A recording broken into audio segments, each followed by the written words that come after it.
Hey guys, welcome to another video of Tech Chatter. So today in this video I am gonna demonstrate you a new app called Neighbourly. So let's get started.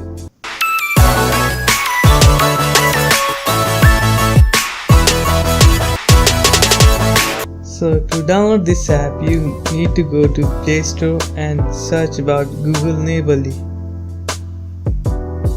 So go to the first link by Google LLC, and this app is under development and you can face some of the bugs while using this app. In need to run this app you need to sign in with your Google ID. It will take some of the seconds to sign in. So this app is available in some of the cities like Mumbai, and this app is for asking anything about your surroundings like any shop or any history about in which place you are living. So this app is very useful to share the information with each other of people living in a particular location. So that's it guys, thanks for watching. I will see you in my next video.